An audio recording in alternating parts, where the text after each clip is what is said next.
The Hunters from Beyond by Clark Ashton Smith.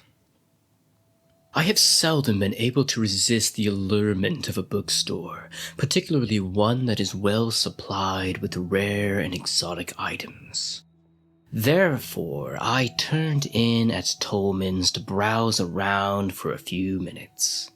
I had come to San Francisco for one of my brief biannual visits and had started early that idle forenoon to an appointment with Cyprian Sincal, the sculptor, a second or third cousin of mine whom I had not seen for several years. The studio was only a block from Tolman's, and there seemed to be no especial object in reaching it ahead of time.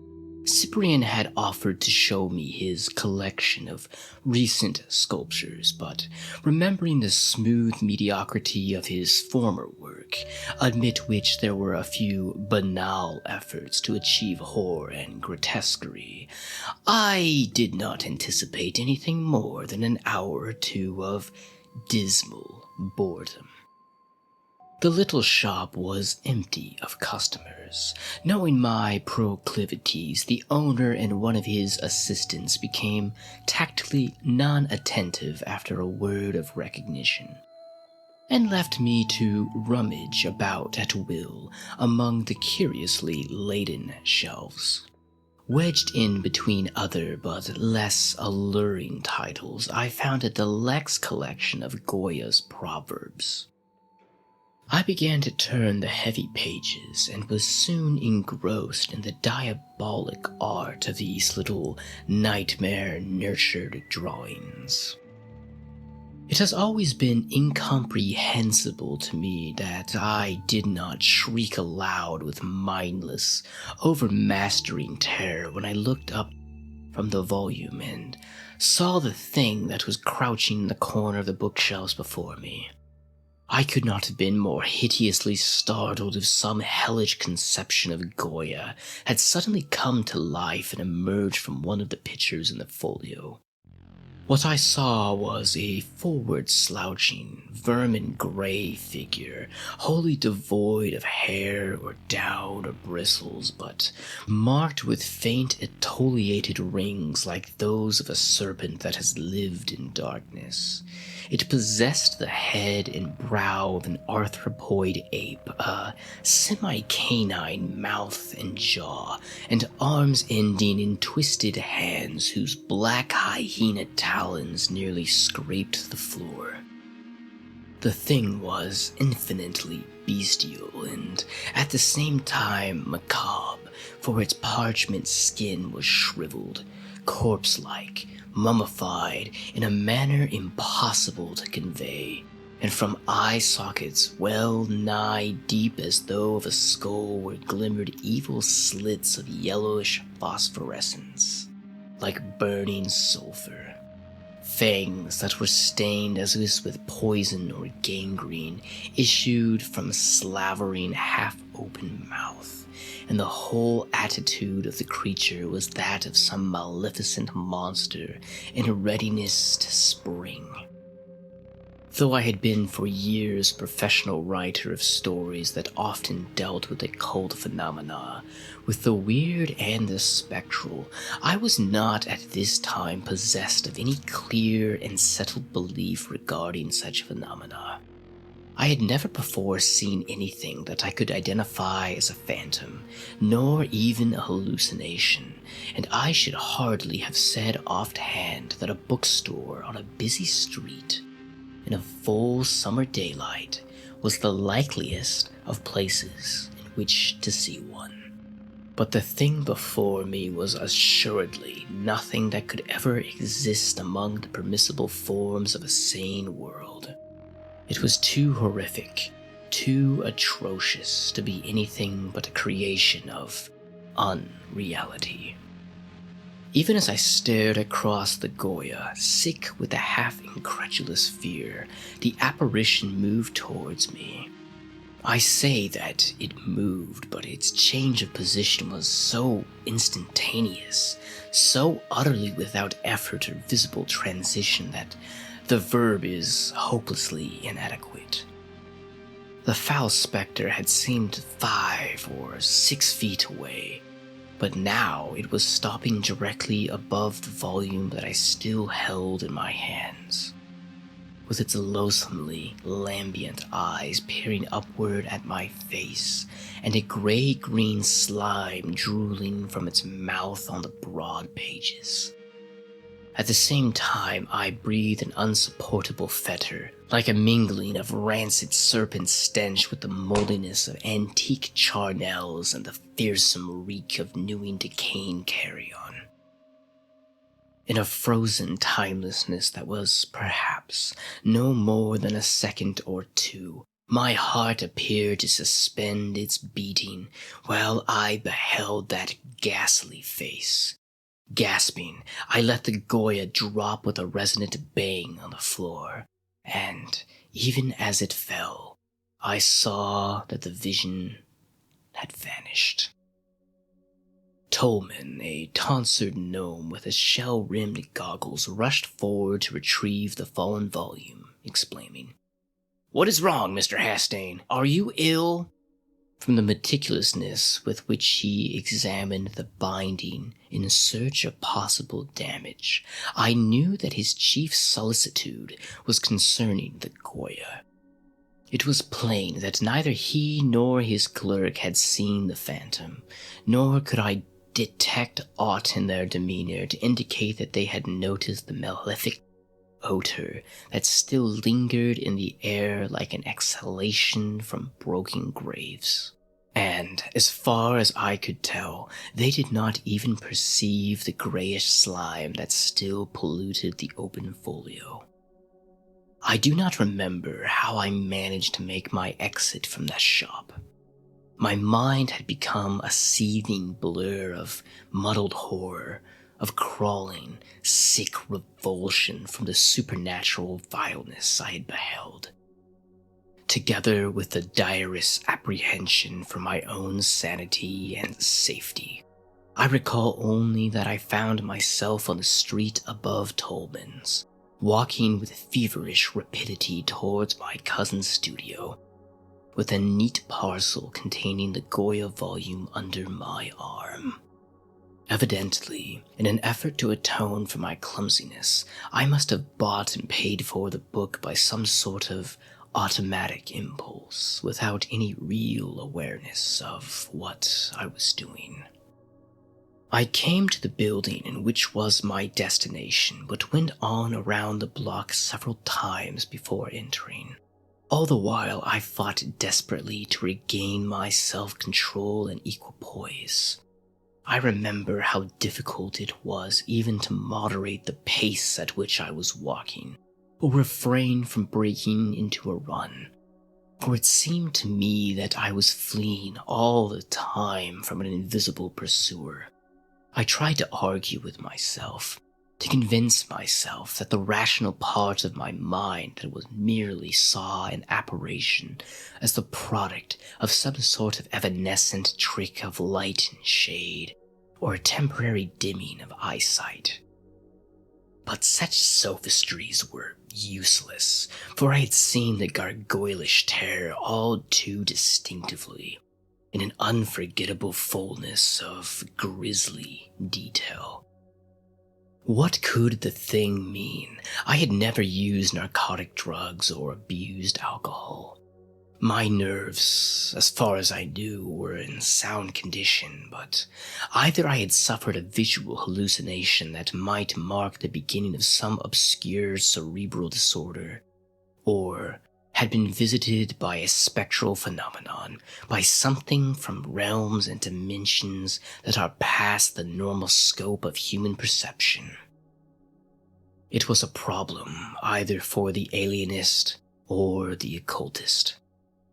Though I was still damnably upset, I contrived to regain a normal composure of my faculties.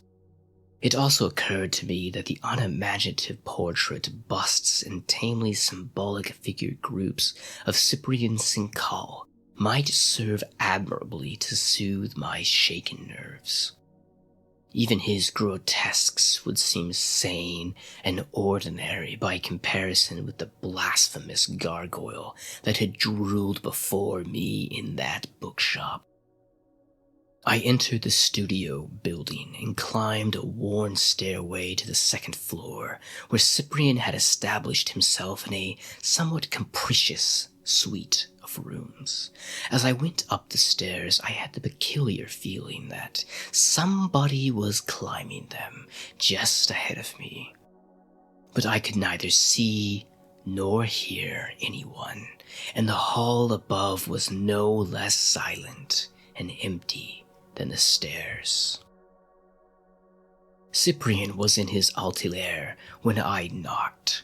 After an interval which seemed unduly long, I heard him call out, telling me to enter. I found him wiping his hands on the old cloth and surmised that he had been mottling. A sheet of light burlap had been thrown over what was plainly an ambitious but unfinished group of figures which occupied the center of the long room.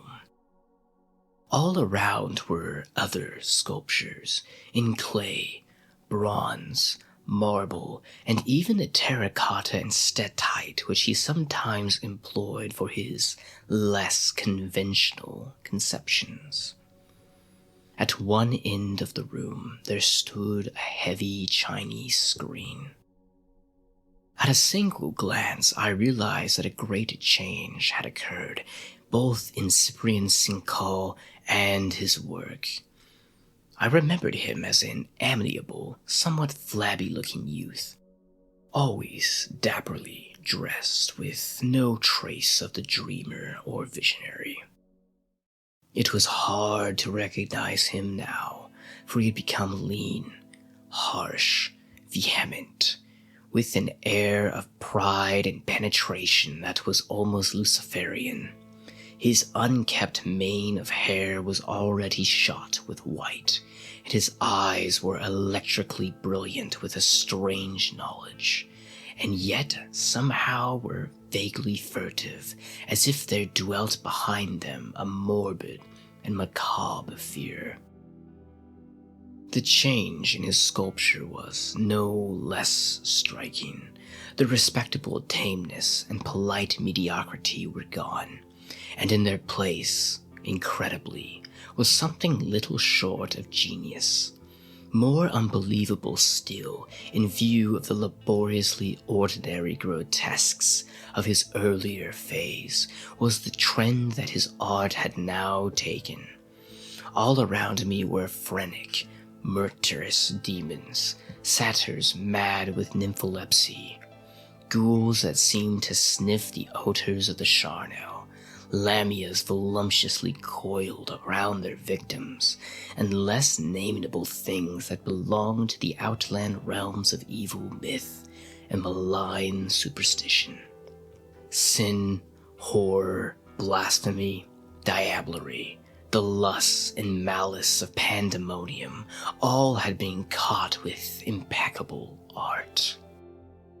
The potent nightmarishness of these creations was not calculated to reassure my trembling nerves, and all at once I felt an imperative desire to escape from the studio, to flee from the baleful throng of frozen cacodemons and chiseled chimeras.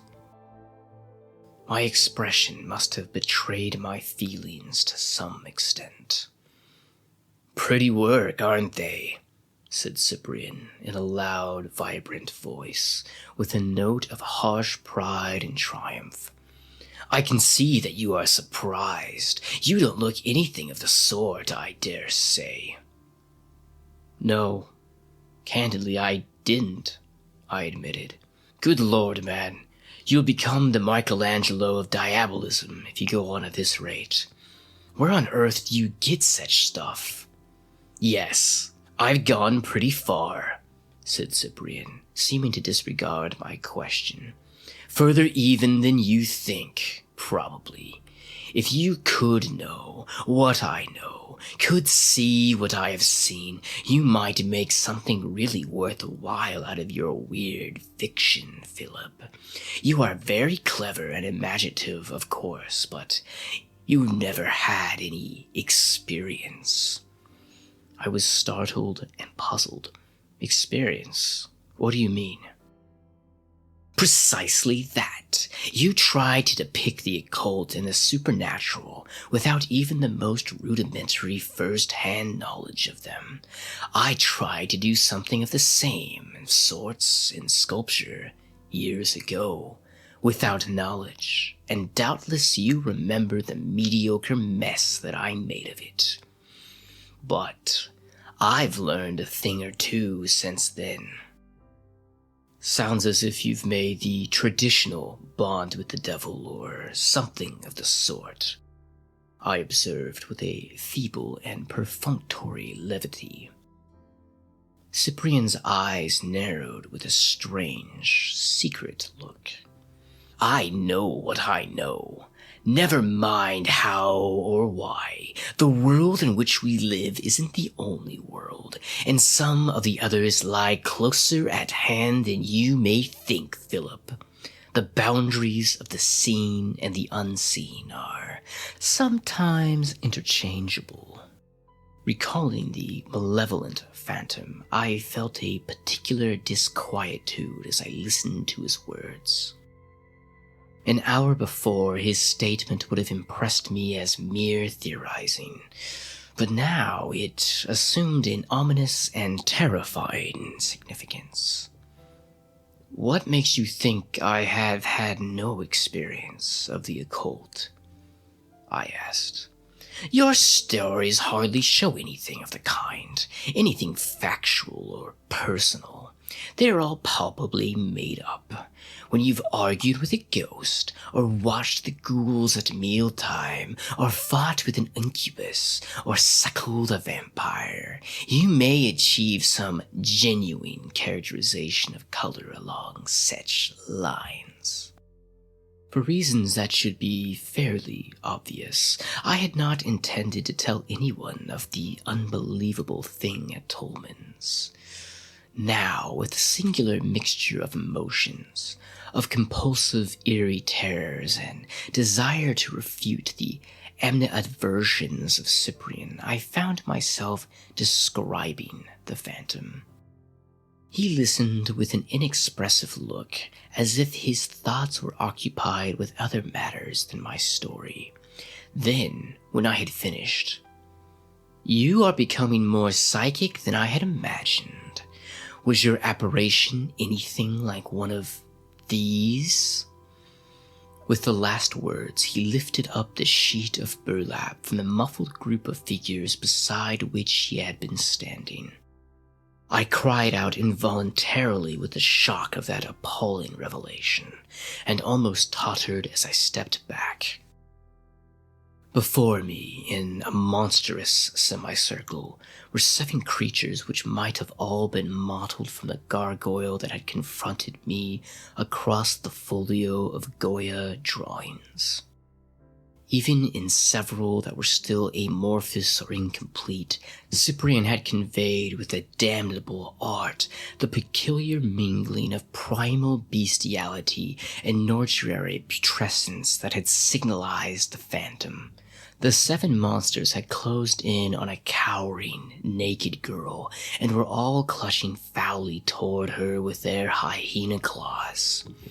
The stark, frantic, insane terror on the face of the girl and the slavering hunger of her assailants were alike unbearable. The group was a masterpiece in its consummate power of technique, but a masterpiece that inspired loathing rather than admiration. And following my recent experience, the sight of it affected me with indescribable alarm. It seemed to me that I had gone astray from the normal, familiar world into a land of detestable mystery, of prestigious and unnatural menace. Held by an abhorrent fascination, it was hard for me to wrench my eyes away from the figure piece. At last I turned from it to Cyprian himself.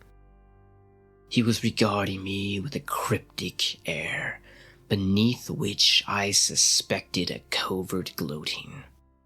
"How do you like my little pets?" he inquired. "I'm gonna call the composition The Hunters from Beyond." Before I could answer, a woman suddenly appeared from behind the Chinese screen. I saw that she was the model for the girl in the unfinished piece. Evidently, she had been dressing, and she was now ready to leave, for she wore a tailored suit and a smart toque. She was beautiful, in a dark, semi-Latin fashion, but her mouth was sullen and reluctant, and her wide, liquid eyes were wells of strange terror as she gazed at Cyprian, myself, and the uncovered statue piece. Cyprian did not introduce me. He and the girl talked together in low tones for a minute or two, and I was unable to overhear more than half of what they said. I gathered, however, that an appointment was being made for their next sitting. There was a pleading, frightened note in the girl's voice, together with an almost maternal concern, and Cyprian seemed to be arguing with her, or trying to reassure her about something.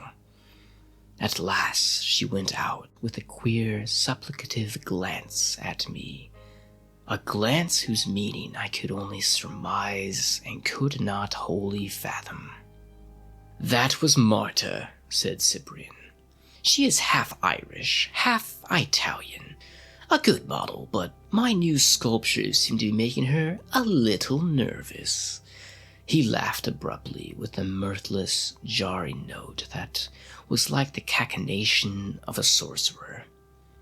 "In God's name, what are you trying to do here?" I burst out. "What does it all mean? Do such abominations really exist? On Earth or in any hell?" He laughed again with an evil subtlety and became evasive all at once. "Anything may exist in a boundless universe with multiple dimensions.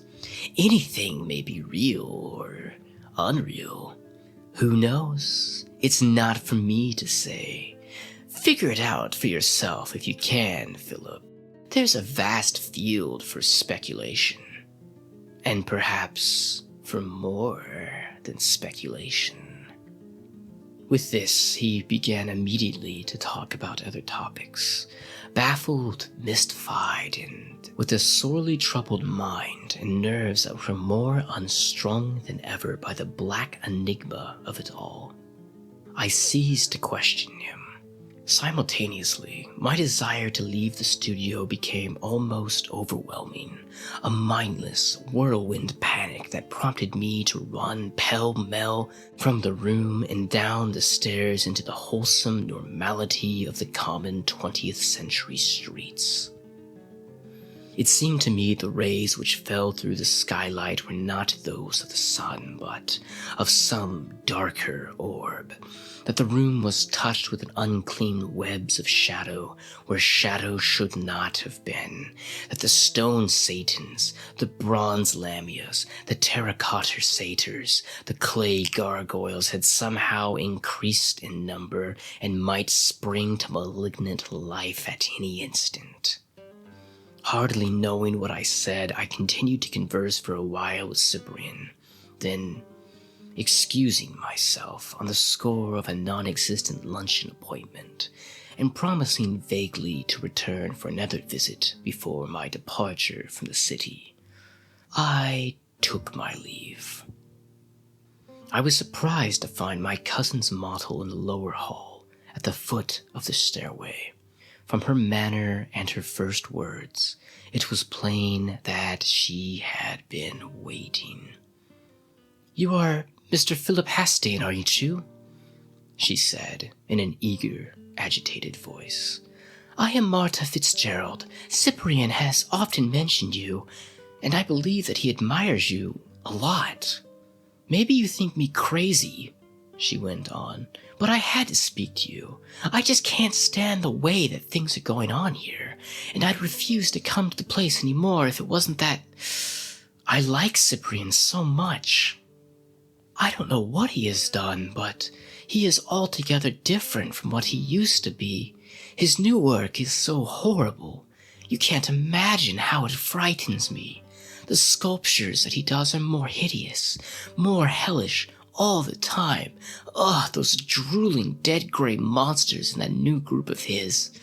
I can hardly bear to be in the studio with them. It isn't right for anyone to depict such things. Don't you think they are awful, Mr. Hastane? They look as if they had broken loose from hell, and make you think that hell can't be far away. It is wrong and wicked for anyone to even imagine them, and I wish that Cyprian would stop. I am afraid that something will happen to him, to his mind, if he goes on. And I'll go mad too, if I have to see those monsters anymore. My God, no one could keep sane in that studio." She paused and appeared to hesitate. Then, "Can't you do something, Mr. Hastane? Can't you talk to him and tell him how wrong it is and how dangerous this is to his mental health? You must have a lot of influence with Cyprian. You are his cousin, aren't you? And he thinks you are very clever, too. I wouldn't ask you if I hadn't been forced to notice so many things that aren't as they should be. I wouldn't bother you either if I knew anyone else to ask. He has shut himself up in that awful studio for the past year, and he hardly ever sees anybody. You are the first person that he's invited to see his new sculptures, and he wants them to be a complete surprise for the critics and the public when he holds his next exhibition. But you'll speak to Cyprian, won't you, Mr. Hastane? I can't do anything to stop him. He seems to exult in the mad horrors he creates, and he merely laughs at me when I try to tell him the danger. However, I think those things are making him a little nervous sometimes, that he is growing afraid of his own morbid imagination. Perhaps he will listen to you." If I had needed anything more to unnerve me, the desperate pleading of the girl and her dark, obscurely baleful hintings would have been enough. I could see that she loved Cyprian, that she was frantically anxious concerning him, and hysterically afraid. Otherwise, she would not have approached an utter stranger in this fashion.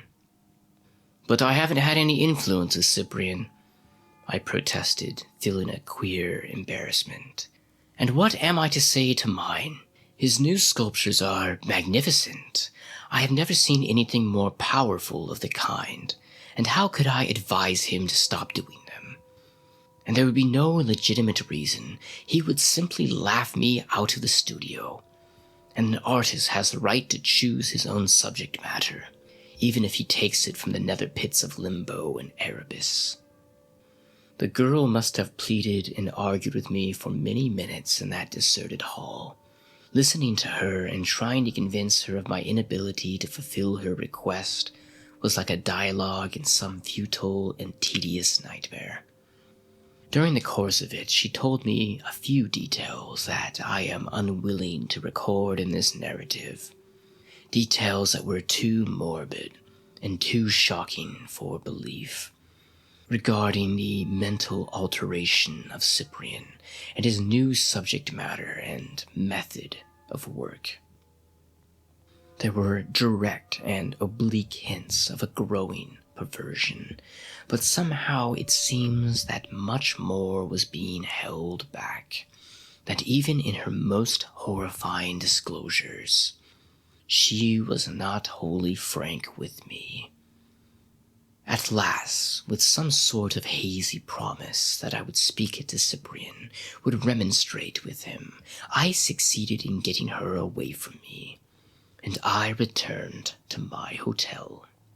The afternoon and evening that followed were tinged by the tyrannous adumbration of an ill dream. I felt that I had stepped from the solid earth into a gulf of seething, menacing, madness-haunted shadows, and had lost henceforth all rightful sense of location or direction. It was all too hideous, and too doubtful, and unreal. The change in Cyprian himself was no less bewildering and hardly less horrifying than the vile phantom of the bookshop and the demon sculptures that had displayed a magisterial art. It was as if the man had become possessed by some satanic energy or entity. Everywhere that I went, I was powerless to shake off the feeling of an intangible pursuit, of a frightful, unseen vigilance. It seemed to me that the worm-gray face and sulphurous eyes would reappear at any moment, that the semi-canine mouth with its gangrene-dripping fangs might come to slaver above the restaurant table at which I ate, or upon the pillow of my bed. I did not dare to reopen the purchased Goya volume, for fear of finding that certain pages were still defiled with a spectral slime. I went out and spent the evening in cafes, in theaters, wherever people thronged and lights were bright. It was after midnight when I finally ventured to brave the solitude of my hotel bedroom. Then there were endless hours of nerve-wrack insomnia, of shivering, sweating apprehension beneath the electric bulb that I had left burning. Finally, a little before dawn, by no conscious transition and no premonitory drowsiness, I fell asleep. I remember no dreams, only the vast incubus-like oppression that persisted even in the depth of slumber, as if to drag me down with its formless, ever-clinging weight into the gulfs beyond the reach of created flight, or the fathoming of an organized entity.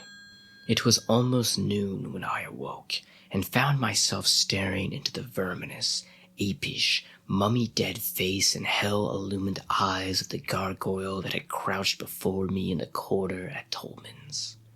The thing was standing at the foot of my bed, and behind it as I stared, the wall of the room, which was covered with a floral paper, dissolved into an infinite vista of grayness, teeming with ghoulish forms that emerged like monstrous misshapen bubbles from plains of undulant ooze and skies of serpentining vapor.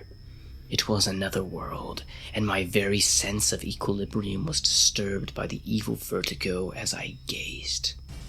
It seemed to me that my bed was heaving dizzily, was turning slowly, deliriously towards the gulf, that the feculent vista and the vile apparition were swimming beneath me, that I would fall toward them in another moment and be precipitated forever into that world of abysmal monstrosity and obscenity.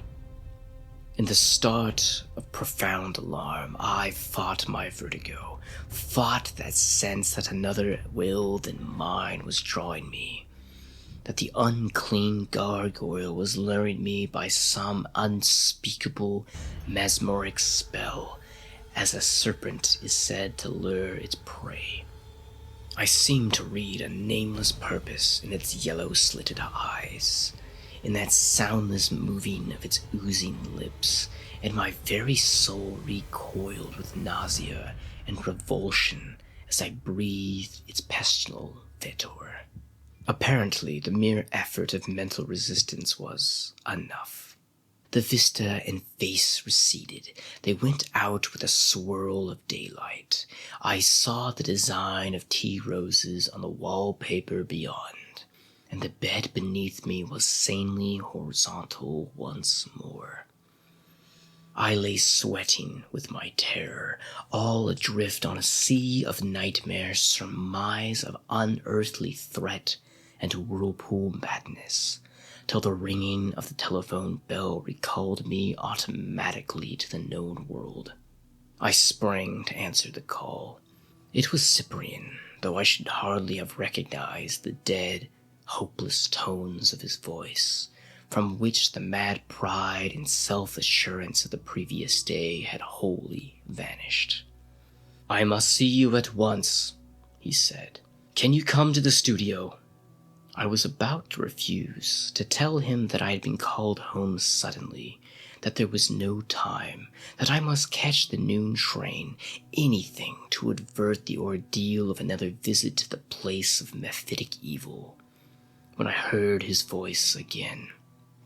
"You simply must come, Philip. I can't tell you about it over the phone, but a dreadful thing has happened. Marta had disappeared." I consented, telling him that I would start for the studio as soon as I had dressed. The whole nightmare had closed in, had deepened immeasurably with his last words, but remembering the haunted face of the girl, her hysteric fears, her frantic pleas, and my vague promise, I could not very well decline to go. I dressed and went out with my mind in a turmoil of abominable conjecture, of ghastly doubt and apprehension, all the more hideous because I was unsure of its object. I tried to imagine what happened, tried to piece together the frightful, evasive, half-admitted hints of unknown terror into a tangible, coherent fabric, but found myself involved in a chaos of shadowy menace. I could not have eaten any breakfast, even if I had taken the necessary time. I went at once to the studio and found Cyprian standing aimlessly amid his baleful statuary. His look was that of a man who had been stunned by the blow of some crushing weapon, or has gazed on the very face of Medusa. He greeted me in a vacant manner, with dull, toneless words. Then, like a charged machine, as if his body rather than mind were speaking, he began at once to pour forth the atrocious narrative. "They took her," he said simply. "Maybe you didn't know it, or weren't sure of it, but I have been doing all my new sculptures from life. Even that last group. Marta was posing for me this forenoon, only an hour ago, or less. I had hoped to finish her part of the modeling today, and she wouldn't have had to come in for this particular piece. I hadn't called the things this time, since I knew she was beginning to fear them more and more. I think she feared them on my account more than her own, and they were making me a little uneasy too, by the boldness with which they sometimes lingered when I ordered them to leave, and the way they would sometimes appear when I didn't want them. I was busy with some of the final touches on the girl figure, and I wasn't even looking at Marta, when suddenly I knew that the things were there. The smell told me, if nothing else. I guess you know what the smell is like. I looked up and found that the studio was full of them. They had never appeared before in such numbers. They were surrounding Marta, were crouching and jostling each other, were all reaching toward her with their filthy talons, but even then I didn't think that they could harm her. They aren't material beings, see, in the sense that we are, and they really have no physical power outside of their own plane. All that they have is this sort of snaky mesmerism. They'll always try to drag you down to their own dimension by the means of it. God help anyone who yields to them, but you don't have to go, unless you were weak or willing. I've never had any doubt of my power to resist them, and I didn't really dream they could do anything to Marta. It startled me, though, when I saw the whole crowding hell pack. I ordered them to go pretty sharply. I was angry and somewhat alarmed too, but they merely grimaced and slavered with that slow, twisting movement of their lips that is like the voiceless gibbering, and then they closed in on Marta, just as I represented them doing in that accursed group of sculpture. Only there were scores of them now, instead of merely 7. I can't really describe how it happened, but all at once their foul talons had reached the girl. They were pawing her. They were pulling at her arms, her hands, her body. She screamed, and I hope I'll never hear another scream so full of black agony and soul-unhinging fright. Then I knew that she had yielded to them, either from choice or from excessive terror, and knew that they were taking her away. For a moment, the studio wasn't there at all, only a long, gray, oozing plain beneath skies where the fumes of hell were writhing like a million ghostly and distorted dragons. Marta was sinking into that ooze, and the things were all about her, gathering in fresh hundreds from every side, fighting each other for place, sinking with her like bloated, misshaped fen creatures into their native slime. Then everything vanished, and I was standing here in the studio, all alone with these damned sculptures.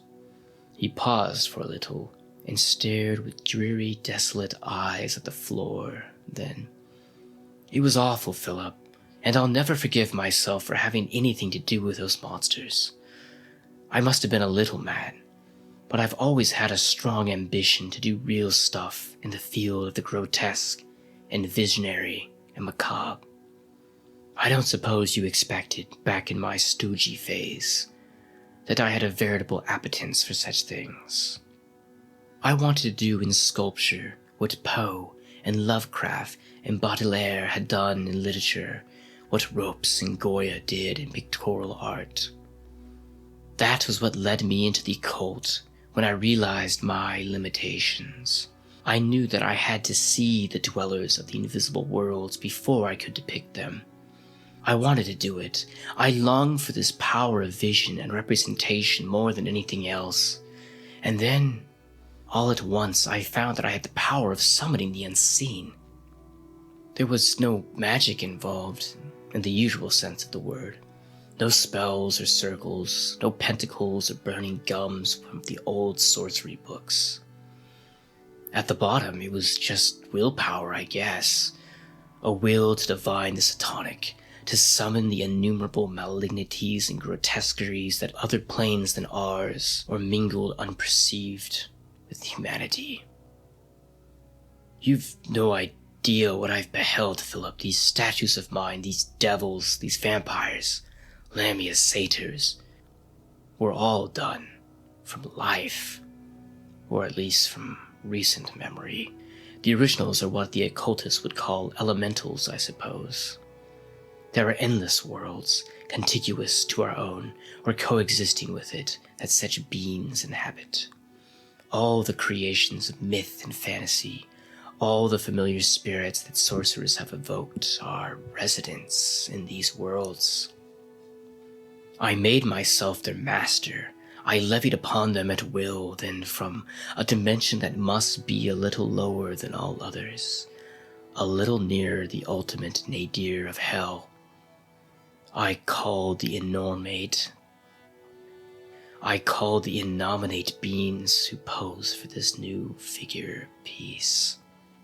I don't know what they are, but I have surmised a good deal. They are as hateful as the worms of the pit. They are malevolent as harpies. They drool with a poisonous hunger not to be named or imagined, but I believe that they were powerless to do anything outside of their own sphere.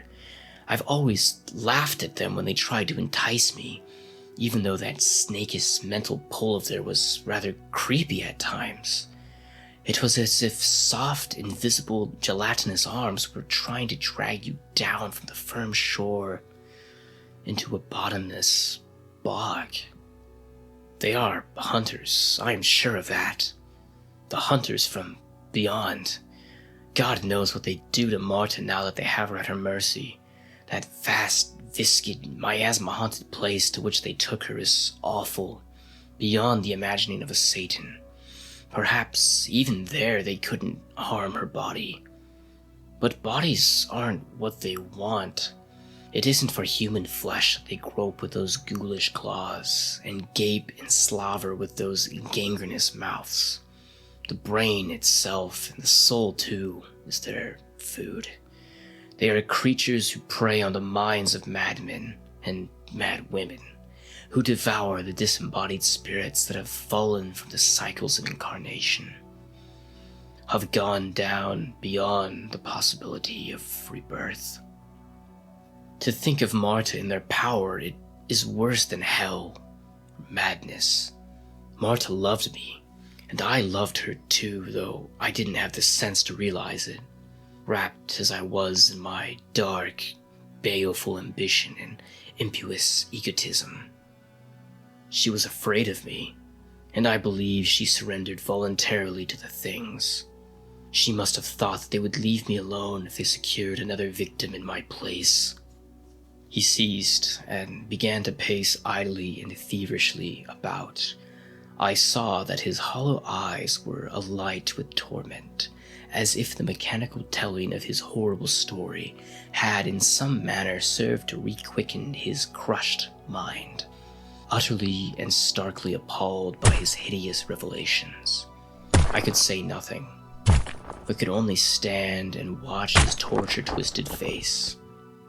Incredibly, his expression changed with a wild, startled look that was instantly transfigured into joy. Turning to follow his gaze, I saw that Marta was standing in the center of the room. She was nude except for a Spanish shawl that she must have worn while posing. Her face was bloodless as the marble of the tomb, and her eyes were wide and blank, as if she had been drained of all life, of all thought, or emotion, or memory, as even the knowledge of horror had been taken away from her. It was the face of the living dead and the soulless mask of ultimate idiocy, and the joy faded from Cyprian's eyes as he stepped towards her. He took her in his arms. He spoke to her with a desperate, loving tenderness, with cajoling and caressing words. She made no answer, however, no movement of recognition or awareness, but stared beyond him with her blank eyes, to which the daylight and the darkness, the void air and her lover's face would henceforth be the same. He and I both knew in that instant that she would never again respond to any human voice, or to human love or terror, that she was like an empty cerement, retaining the outward form of that which the worms had eaten in their mausoleum darkness, of the noisome pits wherein she had been, of that bournless realm and its pulsating phantoms. She could tell us nothing. Her agony had ended with the terrible mercy of complete forgetfulness. Like one who confronts the Gorgon, I was frozen by her wide and sightless gaze. Then behind her, where stood an array of carven satans and lamias, the room seemed to recede, the walls and floors dissolved into seething, unfathomable gulf, amid whose pestilential vapors the phantoms were mingled in momentary and loathsome ambiguity with the ravening faces, the hunger-contorted forms that swirled towards us from their ultra-dimensional limbo, like a Diluvian hurricane from Melbourne. Outlined against that boiling, measureless cauldron of malignant storm, Marta stood like an image of glacial death and silence in the arms of Cyprian. Then, once more, after a little, the abhorrent vision faded, leaving only the diabolic statuary. I think that I alone had beheld it, that Cyprian had seen nothing but the dead face of Marta. He drew her close. He repeated his hopeless words of tenderness and cajolery. Then suddenly, he released her with a vehement sob of despair. Turning away while she stood and still looked on with unseeing eyes, he snatched a heavy sculptor's mallet from the table on which he was lying and proceeded to smash with furious blows the newly mottled group of gargoyles, till nothing was left but the figure of the terror-maddened girl crouching above a mass of clottish fragments and formless, half-dried clay.